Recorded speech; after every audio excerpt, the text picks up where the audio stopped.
ನಮಸ್ಕಾರ ರೀ ಎಲ್ಲರಿಗೂ. ಈ ವಿಡಿಯೋ ಒಳಗೆ ಲೇಬರ್ ಕಾರ್ಡ್ ಕಾರ್ಮಿಕರ ಕಾರ್ಡ್ ರಿನ್ಯೂವಲ್ ಮಾಡೋದು ಮತ್ತು KYC ಮಾಡೋದು ಹೆಂಗಂತೇಳಿ ನೋಡೋಣ್ರಿ. ಎಲ್ಲರೂ ಡಿಸ್ಕಸ್ ಮಾಡತ್ತಾರೆ. ಈಗ ಇದು ಕಾರ್ಮಿಕರ ಕಾರ್ಡ್ ಹೊಸದಾಗಿ KYC ಮಾಡಿಸೋದು ಬಂದೈತಿ, ಅದು ಮಾಡಿಸಬೇಕನ ಅಂತೇಳಿ ಡಿಸ್ಕಸ್ ಮಾಡತ್ತಾರೆ ರೀ. ಸೊ ಅದು ಮಾಡಿಸೋದು ಕಂಪಲ್ಸರಿನಾ, ಮಾಡಿಸಬೇಕಾ, ಏನಾದರೂ ಕಾರ್ಮಿಕರ ಇಲಾಖೆಯಿಂದ ಏನಾದರೂ ನೋಟಿಫಿಕೇಷನ್ ಆಗಿದೆ, ಮಾಡಿಸ್ರಿ ಅಂತೇನಾದರೂ ಹೇಳಿದಾರಾ ಅಂತೇಳಿ ನೋಡೋಣ್ರಿ. ಇಲ್ಲೇ ಏನಪ್ಪ ಅಂದರೆ ಈಗ ಇದೈತಲ್ಲ, ಫಸ್ಟಿಗೆ ನಾವು ಸೇವಾ ಸಿಂಧು ಒಳಗೆ ಕಾರ್ಮಿಕರ ಕಾರ್ಡನ್ನ ಅಪ್ಲೈ ಮಾಡ್ಕೊತಿದ್ವಿ, ಹೊಸ ಕಾರ್ಮಿಕರ ಕಾರ್ಡನ್ನ ತೊಗೊತಿದ್ವಿ. ಸೊ ಈಗೈತಲ್ರಿ KBOCWWB ಅಂತೇಳಿ ಹೊಸ ವೆಬ್ಸೈಟ್ ಕ್ರಿಯೇಟ್ ಮಾಡಿದ್ದಾರೆ ರೀ. ಅದನ್ನು ಗೂಗಲ್ನಾಗ ಸರ್ಚ್ ಮಾಡಿದ್ರೆ ಸೊ ಈ ರೀತಿ ನಿಮ್ಗೆ ಒಂದು ಹೊಸ ವೆಬ್ಸೈಟ್ ಸಿಗುತ್ತೆ ರೀ. ಇದೈತಲ್ಲ ಕಾರ್ಮಿಕರ ಇಲಾಖೆಯ ಹೊಸ ವೆಬ್ಸೈಟ್ ಆಗೈತೆ ರೀ. ಏನಪ್ಪ ಅಂದ್ರೆ ಲೇಬರ್ ಕಾರ್ಡ್ KYC ಅಂದ್ರೆ ಏನಿಲ್ಲರಿ, ಅದೈತಲ್ಲ ಸೇವಾ ಸಿಂಧು ಒಳಗಿರುವಂತಹ ನಿಮ್ಮ ಕಾರ್ಮಿಕರ ಕಾರ್ಡಿನ ಒಂದು ಡೀಟೇಲ್ಸ್ನ ಅದನ್ನೈತಲ್ಲ ಈ ಹೊಸ ಲೇಬರ್ ಕಾರ್ಡಿನ ಕಾರ್ಮಿಕರ ಇಲಾಖೆಯ ಒಂದು ಪೋರ್ಟಲ್ ಐತಲ್ಲ ಇದಕ್ಕೆ ಟ್ರಾನ್ಸ್ಫರ್ ಮಾಡೋದಕ್ಕೆ KYC ಅಂತ ಹೇಳ್ತಾರೆ ರೀ. ಅದನ್ನು ಮಾಡಿಸೋದು ಕಂಪಲ್ಸರಿನಾ? ಇಲ್ಲರಿ, ಅದೇನು ಮಾಡಿಸಬೇಕಂತ ಏನಿಲ್ಲ. ನಿಮ್ಮ ಹಳೆ ಲೇಬರ್ ಕಾರ್ಡ್ ಚಾಲ್ತಿ ಒಳಗೆ ಇರುತ್ತೆ, ಅದು ಚಾಲ್ತಿ ಒಳಗೆ ಇರುತ್ತಲ್ರಿ. ಅದೇನಾದರೂ ಡೇಟ್ ಮುಗಿದ ಮೇಲೆ ರಿನ್ಯೂವಲ್ ಮಾಡ್ತಿರ್ತಿರಲ್ಲ, ಆವಾಗ ಆಟೋಮೆಟಿಕ್ಲಿ ಈ ಹೊಸ ವೆಬ್ಸೈಟಿಗೆ ನೀವು ಬಂದು ರಿನ್ಯೂವಲ್ ಮಾಡ್ಕೋಬೇಕಾಗಿರುತ್ತೆ ರೀ. ಆವಾಗ ರಿನ್ಯೂವಲ್ ಮಾಡುವಾಗ ಆಟೋಮೆಟಿಕ್ಲಿ ಅದು KYC ಆಗಿಬಿಡುತ್ತೆ ರೀ.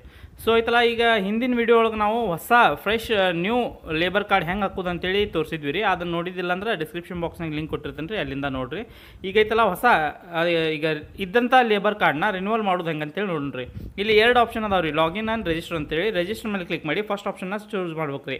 ಆಲ್ರೆಡಿ ಎಕ್ಸಿಸ್ಟಿಂಗ್ ಸೇವಾ ಸಿಂಧು ಕನ್ಸ್ಟ್ರಕ್ಷನ್ ಅಂತ ಐತಲ್ಲ ಅದನ್ನು ಚೂಸ್ ಮಾಡಿ. ಇಲ್ಲೈತಲ್ಲ ಫಸ್ಟಿಗೆ ನಿಮ್ಮ ರಿಜಿಸ್ಟ್ರೇಷನ್ ನಂಬರ್ ಅಂತ ಐತೆ ನೋಡಿರಿ, ನೋಂದಣಿ ಸಂಖ್ಯೆನ ಹಾಕ್ರಿ. ನಿಮ್ದು ಕಾರ್ಮಿಕರ ಕಾರ್ಡಿನ ನೋಂದಣಿ ಸಂಖ್ಯೆನ ಹಾಕ್ರಿ. ರೆಫರೆನ್ಸ್ ನಂಬರ್ ಅಂತ ಐತಲ್ಲ ಇದು ನಿಮ್ಮ ಲೇಬರ್ ಕಾರ್ಡ್ನಾಗ ಇರುತ್ತೆ ರೀ, ಲೆಫ್ಟ್ ಸೈಡ್ ಬಾಟಮ್ನಾಗ ಕೆಳಗಿರುತ್ತೆ ರೀ. ಅದನ್ನು ರೆಫರೆನ್ಸ್ ನಂಬರ್ನ ಹಾಕ್ರಿ. ಇಲ್ಲೇ ವೆರಿಫೈ ಅಂತ ಕೊಟ್ಮೇಲೆ ಇಲ್ಲಿ ಮೊಬೈಲ್ ನಂಬರ್ ಕೇಳತ್ತೆ ನೋಡಿರಿ, ಸಕ್ಸಸ್ಫುಲ್ಲಿ ವೆರಿಫೈಡ್. ನಿಮ್ಮದು ಎಲ್ಲ ಡೀಟೇಲ್ಸ್ ಕರೆಕ್ಟ್ ಹಾಕಿದರೆ ಸಕ್ಸಸ್ಫುಲ್ಲಿ ವೆರಿಫೈಡ್ ಅಂತ ಬರುತ್ತೆ ರೀ. ಈ ರೀತಿ ಬಂದಮೇಲೆ ನಿಮ್ಮ ಮೊಬೈಲ್ ನಂಬರ್ ಕಸ್ಟಮರ್ನ ಮೊಬೈಲ್ ನಂಬರ್ನ ಹಾಕಿ ಇಲ್ಲಿ ಜನರೇಟ್ OTP ಅಂತ ಹೇಳ್ಕೊಡ್ರಿ. ಜನರೇಟ್ OTP ಅಂತ ಕೊಟ್ಮೇಲೆ ಅವ್ರ ಮೊಬೈಲಿಗೆ ಒಂದು OTP ಹೋಗುತ್ತೆ ರೀ. ಆ OTPನ ಇಲ್ಲೇ ಹಾಕ್ಬೇಕಾಗತ್ತೆ ರೀ. ನೀವು OTPನ ಇಲ್ಲೇ ಟೈಪ್ ಮಾಡಿರಿ. 6 ನಂಬರಿಂದ ಒಂದು OTP ಹೋಗಿರುತ್ತೆ. ಆ ನಂಬರ್ ಇಲ್ಲೇ OTP ಹಾಕಿ ನೀವು ಐತಲ್ಲ ಸಬ್ಮಿಟ್ ಅಂತ ಕೊಟ್ಮೇಲೆ ಇದು ಡೈರೆಕ್ಟಾಗಿ ಒಂದು ಹೊಸ ಪೋರ್ಟಲಿಗೆ ಬರ್ತೀರಿ, ಮತ್ತು ಓಪನ್ ಆಗತ್ತೆ ರೀ. ಈ ರೀತಿ ಓಪನ್ ಆದಮೇಲೆ click here to verify Aadhaar ಅಂತ ಬರುತ್ತೆ ರೀ. ಅದ್ರ ಮೇಲೆ ಕ್ಲಿಕ್ ಮಾಡಿದರೆ ಇಲ್ಲೇ KYC ಸೇವೆ, ಆಧಾರ್ ಕಾರ್ಡಿಂದ KYC ಸೇವೆ ಬರುತ್ತೆ ರೀ. ಇದು ಇಲ್ಲೈತಲ್ಲ ಆಧಾರ್ ಕಾರ್ಡ್ ನಂಬರ್ ಹಾಕ್ಬೇಕು ರೀ. ನಿಮ್ಮ ಆಧಾರ್ ಕಾರ್ಡಿನ ನಂಬರನ್ನ ಹಾಕಿ ಇಲ್ಲಿ ಕ್ಯಾಪ್ಚಾ ಮೇಲೆ ಕ್ಲಿಕ್ ಮಾಡಿ.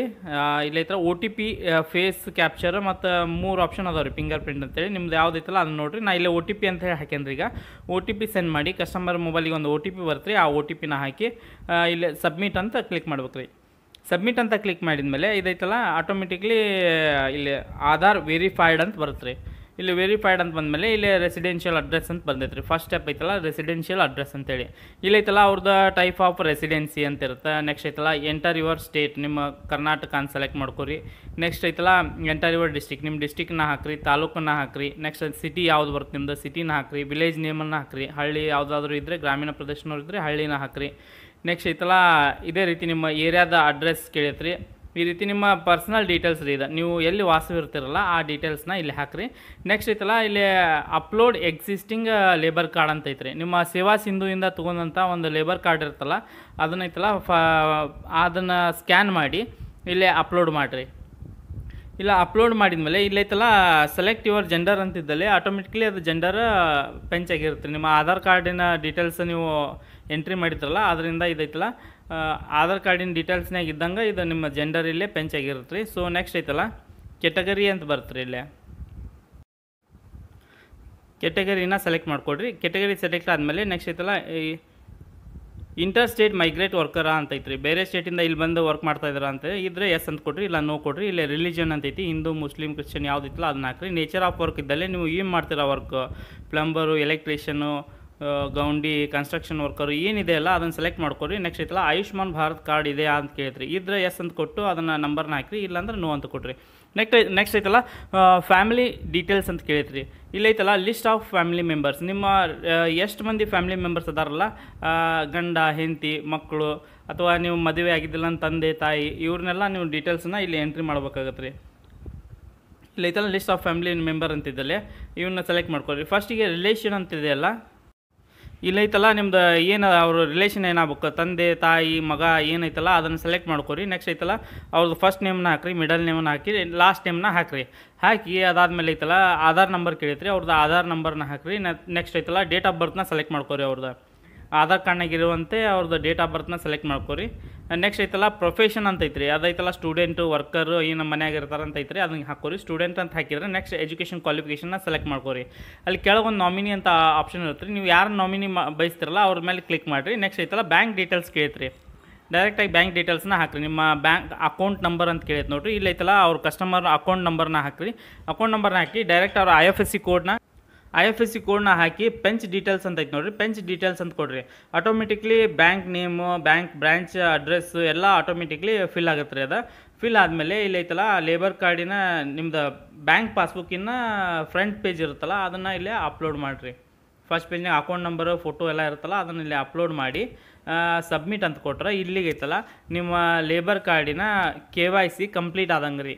ಇಲ್ಲೈತಲ್ಲ ಲಾಗಿನ್ ಆಪ್ಷನ್ ಬರುತ್ತೆ, ಇಲ್ಲೈತಲ್ಲ ಲಾಗಿನ್ ಅಂತ ಹೋಗಿ ಫಸ್ಟಿಗೆ ಪೋರ್ಟಲ್ ಓಪನ್ ಆಗಿತ್ತಲ್ಲ ಲಾಗಿನ್ ರಿಜಿಸ್ಟರ್ ಅಂತೇಳಿ, ಅಲ್ಲಿ ಲಾಗಿನ್ ಅಂತೇಳಿ ಸೆಲೆಕ್ಟ್ ಮಾಡ್ಕೊಂಡು ಅವ್ರ ನಂಬರ್ ಹಾಕಿದ್ರಲ್ಲ ಕಸ್ಟಮರ್ ನಂಬರ್ನ, ಆ ನಂಬರ್ ಫಸ್ಟಿಗೆ ನಂಬರ್ ಹಾಕಿದ್ರಲ್ಲ ಆ ನಂಬರ್ನ ಹಾಕಿ ಸೆಂಡ್ OTP ಅಂತೇಳಿ ಕ್ಲಿಕ್ ಮಾಡಿರಿ. ಇಲ್ಲೇ ಲಾಗಿನ್ ಅಂತ ಇತ್ತು ಒಂದು, ಇಲ್ಲೇ ಮೊಬೈಲ್ ನಂಬರ್ನ ಹಾಕಿ ಜನ್ರೇಟ್ OTP ಅಂತೇಳಿ ಕೊಟ್ಟು ಅವ್ರದ್ದು ಮೊಬೈಲಿಗೆ ಒಂದು OTP ಹೋಗುತ್ತೆ ರೀ. ಆ OTP ತೊಗೊಂಡು ಇಲ್ಲೇ OTPನ ಹಾಕಿ ಲಾಗಿನ್ ಅಂತೇಳಿ ಸಬ್ಮಿಟ್ ಮಾಡಿರಿ. ಲಾಗಿನ್ ಅಂತ ಕ್ಲಿಕ್ ಮಾಡಿದ್ಮೇಲೆ ಇಲ್ಲಿ ಓಪನ್ ಆಗುತ್ತೆ ನೋಡಿರಿ. ಓಪನ್ ಆದ್ಗಳು ಏನು ಬಂತ್ರಿ, ಇಲ್ಲಿ your registration is upload successfully, ಅಂದರೆ ನಿಮ್ಮ ಸೇವಾ ಸಿಂಧು ಒಳಗಿದ್ದಂತಹ ಲೇಬರ್ ಕಾರ್ಡ್ ಈ ಹೊಸ ಕಾರ್ಮಿಕರ ಕಾರ್ಡಿನ ವೆಬ್ಸೈಟಿಗೆ ಸಕ್ಸಸ್ಫುಲ್ಲಿ ಕಂಪ್ಲೀಟ್ ಆಗಿ ಇಲ್ಲೇ ಟ್ರಾನ್ಸ್ಫರ್ ಆತ್ರಿ. ಇಲ್ಲೈತಲ್ಲ ಹೊಸ ನಿಮ್ಮ ಲೇಬರ್ ಕಾರ್ಡ್ ಬಂತು ನೋಡ್ರಿ, ಇಲ್ಲೇ ಈ ಕಾರ್ಡ್ ಅಂತೇಳಿ ಬಂದಿದ್ರಿ. ಈ ಕಾರ್ಡ್ ಮೇಲೆ ಕ್ಲಿಕ್ ಮಾಡಿದರೆ ಈ ರೀತಿ ನಿಮ್ಮ ಹೊಸ ಕಾರ್ಮಿಕರ ಕಾರ್ಡ್ ಇಲಾಖೆಯ ವೆಬ್ಸೈಟ್ನಲ್ಲಿ ಹೊಸ ಒಂದು ಕಾರ್ಮಿಕರ ಕಾರ್ಡ್ ಡೌನ್ಲೋಡ್ ಆಗುತ್ತೆ. ಇದನ್ನೈತಲ್ಲ ಡೌನ್ಲೋಡ್ ಮಾಡಿ ನಿಮ್ಮ ಕಸ್ಟಮರ್ಗೆ ಪ್ರಿಂಟ್ಔಟ್ನ ಕೊಡ್ಬೋದು. ಇದೇ ಸಿಂಪಲ್ಲಾಗಿ ನೀವು KYC ಮಾಡ್ಬೋದು ರೀ. ಇಷ್ಟ KYC ಅಂದರೆ ಇಷ್ಟ ರೀ ಕಂಪ್ಲೀಟ್. ಇದನ್ನು ಪ್ರಿಂಟ್ಔಟ್ ಕೊಟ್ಟರೆ ಮುಗೀತು ರೀ. ಅಕಸ್ಮಾತ್ ಈಗ ಅಲ್ಲಿ ಬಂದಂಥ ಕಸ್ಟಮರಿನ ಲೇಬರ್ ಕಾರ್ಡ್ ಡ್ಯೂ ಆಗಿತ್ತಂದ್ರೆ ನೆಕ್ಸ್ಟಪ್ಪ ಏನದ ರಿನ್ಯೂವಲ್ ಮಾಡೋದು ಹೆಂಗೆ ಅಂತೇಳಿ ನೋಡೋಣ ರೀ. ಇಲ್ಲೇ ಬ್ಯಾಕ್ ಬಂದು ಹೋಮ್ ಪೇಜಿಗೆ ಬರ್ಬೇಕು ರೀ. ಫಸ್ಟಿಗೆ ಇವ್ರದ್ದು ಲಾಗಿನ್ ಆದ್ಗಳೇ ಒಂದು ಪೇಜ್ ಓಪನ್ ಆಗಿತ್ತಲ್ಲ ಆ ಪೇಜಿಗೆ ಬಂದ ಇಲ್ಲೇ ರಿನ್ಯೂವಲ್ ಅಂತ ಆಪ್ಷನ್ ಐತೆ ನೋಡಿರಿ. ರಿನ್ಯೂವಲ್ ಅಂತ ಐತಲ್ಲ ಇದ್ರ ಮೇಲೆ ಕ್ಲಿಕ್ ಮಾಡಿದ್ರೆ ಇಲ್ಲಿ ಬರ್ತೀರಿ, ಒಂದು ಪೇಜ್ ಓಪನ್ ಆಗುತ್ತಲ್ಲ ಇಲ್ಲೇ ರಿನ್ಯೂವಲ್ ಮಾಡ್ಬೋದು ರೀ. ಇಲ್ಲೈತಲ್ಲ ಡೀಟೇಲ್ಸ್ ಆಫ್ 90 days ವರ್ಕ್, ಇಲ್ಲೇ 90 ದಿನ ನೀವು ವರ್ಕ್ ಮಾಡಿದ್ದೆಲ್ಲ ಅಂತೇಳಿ ಕೇಳೈತ್ರಿ. ಎಂಪ್ಲಾಯಿ ಓನರ್ ಡೀಟೇಲ್ಸ್ ಅಂತಿದ್ದಲ್ಲಿ ಪ್ರೆಸೆಂಟ್ ವರ್ಕ್ ಮಾಡೋದನ್ನು ಹಾಕ್ಬೇಕಾಗಿರುತ್ತೆ ರೀ. ಇದನ್ನು ಹಿಂದೆ ಮಾಡಿದ್ದು 1 ವರ್ಷದಿಂದ 2 ವರ್ಷದಿಂದ ಮಾಡಿದ್ರೆ ನಡೆಯಂಗಿಲ್ಲ. ಸೊ ಇಲ್ಲೇ ಪ್ರೆಸೆಂಟ್ ಇದ್ದಿದ್ದನ್ನು ಹಾಕ್ಬೇಕು ರೀ. ನೀವು ಯಾರೇ ನೇಮ್ ಆಫ್ ಎಂಪ್ಲಾಯಿ ಯಾರು ಓನರ್, ಯಾವ ನಿಮ್ಮ ಕಸ್ಟಮರ್ ಯಾರ ಕಡೆ ವರ್ಕಿಗೆ ಹೊಂಟಾರಲ್ಲ ಅವ್ರದ್ದು ಡೀಟೇಲ್ಸನ್ನು ಇಲ್ಲಿ ಎಂಟ್ರಿ ಮಾಡಿ ಅವ್ರದ್ದು ವರ್ಕ್ ಸೈಟ್ ಎಲ್ಲಿ ವರ್ಕ್ ಸೈಟ್ ಅಂದರೆ ವರ್ಕ್ ಎಲ್ಲಿ ಮಾಡತ್ತಾರ, ಅವ್ರು ಎಲ್ಲಿ ಬಿಲ್ಡಿಂಗ್ ಕನ್ಸ್ಟ್ರಕ್ಷನ್ ಮಾಡತ್ತಾರಲ್ಲ ಆ ವರ್ಕಿನ ಸೈಟಿನ ಅಡ್ರೆಸ್ಸನ್ನು ಹಾಕ್ರಿ. ಅವ್ರು ಇರುವಂಥ ಅಡ್ರೆಸ್ ಅಲ್ರಿ, ಅಲ್ಲಿ ವರ್ಕ್ ಎಲ್ಲಿ ನಡೆದಿತ್ತಲ್ಲ ಆ ಅಡ್ರೆಸ್ಸನ್ನು ಹಾಕ್ರಿ. ಆ ವರ್ಕ್ ಓನರ್ ಯಾರು ಇವ್ರಿಗೆ ವರ್ಕ್ ಮಾಡೋಕೆ ಕೊಟ್ಟಾರಲ್ಲ ಅವ್ರ ಓನರ್ ನಂಬರ್ನ ಹಾಕ್ರಿ. ಅವ್ರ ಸ್ಟೇಟ್ ಮತ್ತು ಡಿಸ್ಟಿಕ್, ಪ್ಲೇಸ್, ತಾಲೂಕನ್ನು ಮತ್ತು ಪಂಚಾಯತಿ ಯಾವ್ದು ಬರುತ್ತೆ, ವಾರ್ಡ್ ಸರ್ಕಲ್ ಯಾವ್ದು ಬರ್ತಲ್ಲ ಅವನ್ನೆಲ್ಲ ಸೆಲೆಕ್ಟ್ ಮಾಡಿಕೊಂಡು ನೇಚರ್ ಆಫ್ ವರ್ಕ್ ಅಂತಿದ್ದಲ್ಲಿ ಅವರು ಏನು ಮಾಡ್ತಾರಲ್ಲ work, plumber, electrician, carpenter, construction worker ಅಥವಾ ಹೆಲ್ಪರ್, ಲೇಬರ್ ವರ್ಕ್ ಏನಿದೆ ಅಲ್ಲ ಅದನ್ನು ಅವ್ರ ಕಸ್ಟಮರ್ನ ಕರೆಕ್ಟಾಗಿ ಕೇಳಿ ಇದನ್ನು ಸೆಲೆಕ್ಟ್ ಮಾಡಿಕೊಂಡು ಇಲ್ಲಿ ನೆಕ್ಸ್ಟ್ ಸ್ಟೆಪ್ಪಿಗೆ ಬರ್ರಿ. ಇಲ್ಲೈತಲ್ಲ 90 day ವರ್ಕ್ ಸರ್ಟಿಫಿಕೇಟ್, ಈಗ ಎಲ್ಲಿ ವರ್ಕ್ ಮಾಡ್ತಿರ್ತಾರಲ್ಲ ಅವರಿಂದ ಒಂದು ಸರ್ಟಿಫಿಕೇಟ್ ಇಶ್ಯೂ ಆಗಿರುತ್ತೆ ರೀ. ಇಲ್ಲೈತಲ್ಲ 4 ಆಪ್ಷನ್ ಅದ ರೀ, ಲೇಬರ್ ಇನ್ಸ್ಪೆಕ್ಟರ್ ಅಂತೇಳಿ, ರಿಜಿಸ್ಟರ್ಡ್ ಟ್ರೇಡ್ ಯೂನಿಯನ್ ಅಂತ, ಗ್ರಾಮ ಪಂಚಾಯತಿಯಿಂದ, ಇಲ್ಲ ಎಂಪ್ಲಾಯಿ ಆಫ್ ಕನ್ಸ್ಟ್ರಕ್ಷನ್ ಆ್ಯಕ್ಟಿವಿಟಿ ಅಂತ ಐತ್ರಿ.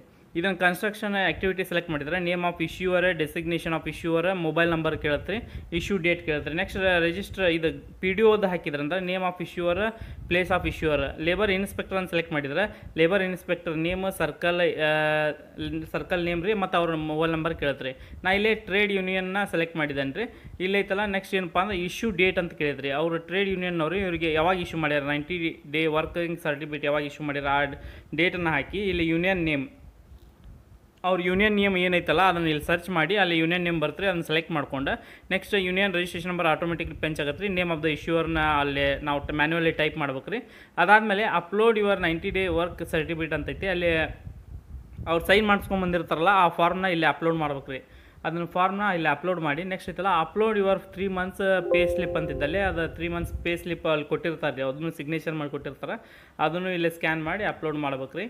ಅದಾದಮೇಲೆ ಸೆಲ್ಫ್ ಡಿಕ್ಲರೇಷನ್ ಫಾರ್ಮ್ ಅಂತ ಒಂದು ಐತ್ರಿ ಫಾರ್ಮೇಟ್. ಅದು ಇಲ್ಲಂದ್ರೆ ನೀವು ಕಮೆಂಟ್ ಮಾಡಿರಿ, ನಿಮ್ಗೆ ಸೆಂಡ್ ಮಾಡ್ತೇನೆ ರೀ ನಾನು. ಇದನ್ನು ಅಪ್ಲೋಡ್ ಮಾಡ್ಬೇಕು ರೀ. ಅದಾದಮೇಲೆ ಸಬ್ಮಿಟ್ ಅಂತ ಕೊಟ್ಟರೆ ಇಲ್ಲಿಗೆ ಐತಲ್ಲ ಅವ್ರು ರಿನ್ಯೂವಲ್ನು ಇಲ್ಲಿ ಸಬ್ಮಿಟ್ ಮಾಡ್ದಂಗೆ ರೀ. ಇಲ್ಲಿಗೆ ಐತಲ್ಲ ರಿನ್ಯೂವಲ್ನು ಕಂಪ್ಲೀಟಾಗಿ ಸಬ್ಮಿಟ್ ಮಾಡ್ದಂಗೆ. ಇದಾದಮೇಲೆ ಒಂದು ನಿಮ್ಗೆ ಎಕ್ನಾಲಜ್ಮೆಂಟ್ ಡೌನ್ಲೋಡ್ ಆಗತ್ತೆ ರೀ. ಇದನ್ನ ಐತಲ್ಲ ನಿಮ್ಮ ಕಸ್ಟಮರ್ಗೆ ಪ್ರಿಂಟ್ಔಟ್ ತೆಗೆದು ಕೊಡ್ರಿ. ಇದಾದಮೇಲೆ ಇದನ್ನು ಪ್ರಿಂಟ್ ಕೊಟ್ಟರೆ ಇಲ್ಲಿಗೆ ಕಂಪ್ಲೀಟ್ ರೀ, ರಿನ್ಯೂವಲ್ಲು ಮುಗ್ದಂಗೆ ರೀ. ಈ ವಿಡಿಯೋ ಒಳಗೆ KYC ಮತ್ತು ರಿನ್ಯೂವಲ್ ಮಾಡೋದು ಹೆಂಗೆ ಅಂತೇಳಿ ನೋಡಿದ್ವಿ ರೀ. ಇದೇ ರೀತಿ ಮುಂದೆ ಬರುವಂಥ ವಿಡಿಯೋ ನೋಡೋಕೆ ನಮ್ಮ ಚಾನಲ್ನ ಸಬ್ಸ್ಕ್ರೈಬ್ ಮಾಡಿ ಮತ್ತು ಬೆಲ್ ಬಟನ್ನ ಒತ್ತಿರಿ.